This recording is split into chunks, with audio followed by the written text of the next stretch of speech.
Hi there. In this video, we want to talk about social enterprise startup considerations. Social enterprise startup considerations. If you're starting a social enterprise, what should be some of the most important factors that you need to consider? Hi there. My name is Boomy Tokan. So let's get straight into it. I'm going to give you about 5 topics that you must ensure you are focused on. So let's get going. Now, the first one is about the uniqueness of your product. In other words, what are you uniquely going to deliver? What kind of services are you going to deliver? And how different are those services from what other people are doing? You know what? You can either decide to deliver your services directly, or you can deliver your services indirectly. What do I mean by that? And that's a choice that you're going to need to make, a consideration you're going to need to have from the beginning. Are you going to deliver your services yourself, as in your organization, directly to the beneficiaries?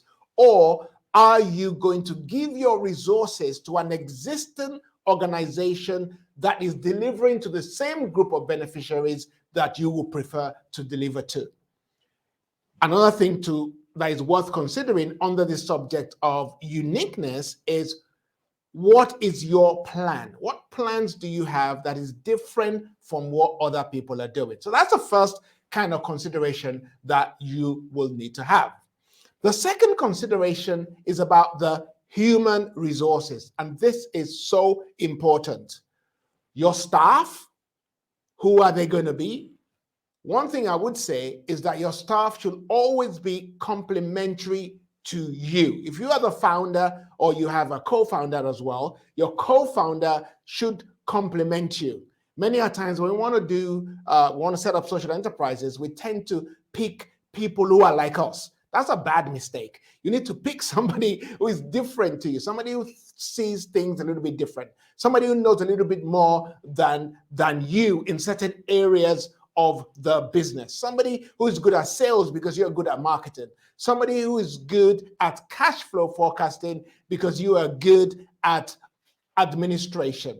So you're going to pick somebody who complements you. The second thing is to consider, are you going to work through partners? Like we said in the first point, partnerships are going to be very critical to how you deliver your services.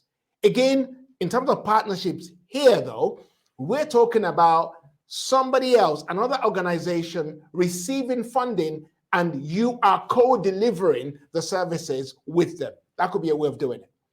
Of course, we're talking about also having volunteers. How are you going to attract the volunteers that you desire to work in your organization?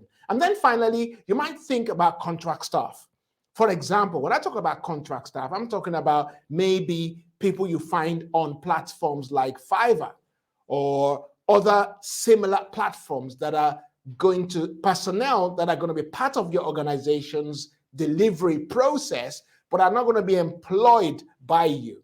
So you need to consider that as well, because you're going to need those type of people. Perhaps you want to set up a website, or you want to have a marketing drive, or you're having a promotion drive. Then you might need people who work on this kind of platforms because they are better at it than you are. In other words, I will be thinking that you're probably going to use a combination of all those that I've mentioned here. The third deliverable, or the third point, is about your deliverables. Are you going to deliver, or how are you going to deliver your services that are unpaid? And how are you going to deliver your services that are going to be paid? Because a social enterprise strictly earns 50% of their turnover via trading, that will make you a true social enterprise, then you're going to be selling some of your services or products.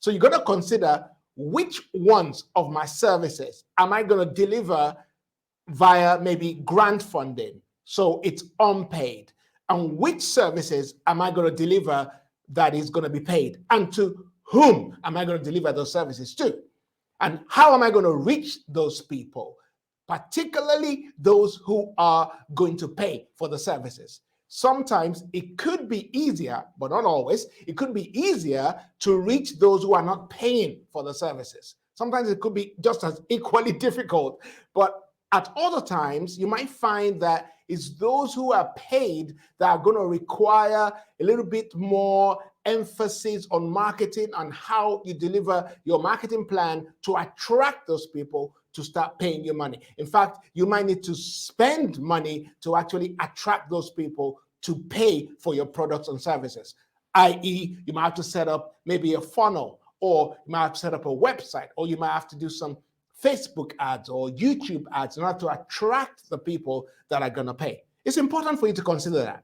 All right. Now, the next point that I want to look at is the subject of money. How are you going to get the money to run the organization? That's a huge consideration right there. Are you going to be funded by grants, which many social enterprises will have the opportunity to be funded by grants, because as either a CIC or a limited by guarantee, or even something like co-op, you might be able to get grant funding. In fact, if you're a co-op also, you'll be able to get grant funding. And somebody says, well, is a co-op a social enterprise? Of course it is. You may not have known that, but co-ops are actually social enterprises too. So grants are going to be important. The second type of money that you can have access to is investment, because people want to invest in social missions. People want to invest in organizations that are driving social change, or they're driving environmental change. So you can get third sector investment or even third sector loans. There are grants and loans that are specific for delivering social value.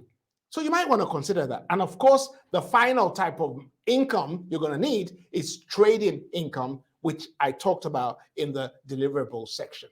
All right, there's one more consideration that I believe that you need to have, and that's the marketing consideration. And I began to mention that earlier, but it's so critical that you get your marketing right. Now, people talk about, the first thing people think about is setting up a website.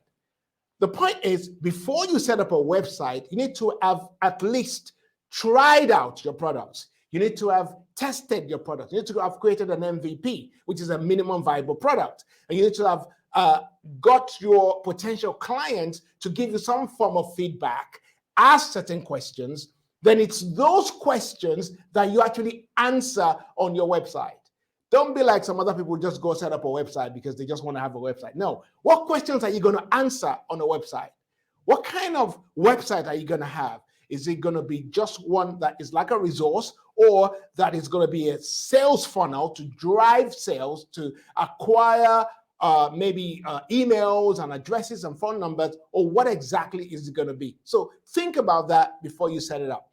Then there's the use of social media. Social media is going to be strategically important to your quest to set up a good social enterprise, because it can be very reasonably priced to set up a Facebook page or a Facebook ad, set up a YouTube channel.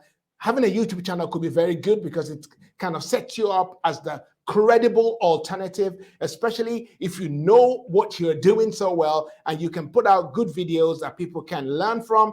That's always going to be important.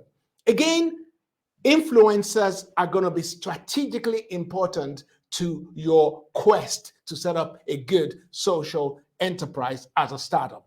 Then partners. I cannot overemphasize the role of partners in your quest to set up a good social enterprise. So those are the 5 considerations. So let's go over them once again. There's the marketing consideration, there is the money consideration, there is the deliverables consideration, and there is the human resource consideration. And then finally, there's the uniqueness consideration. How different are you going to be? So I want to end on this. And the point is that what are you going to do from here? Where are you going from here? Are you going to put into action some of the stuff we've been talking about today? Or are you going to say, oh, well, I'll think about it later, or you are unsure?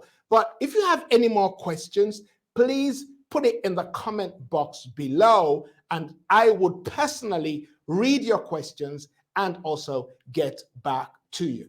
But until I see you another time, well, thank you so much for watching this video. Thank you so much for spending your time listening to startup considerations, and I look forward to seeing you soon. Do subscribe to the channel, and God bless.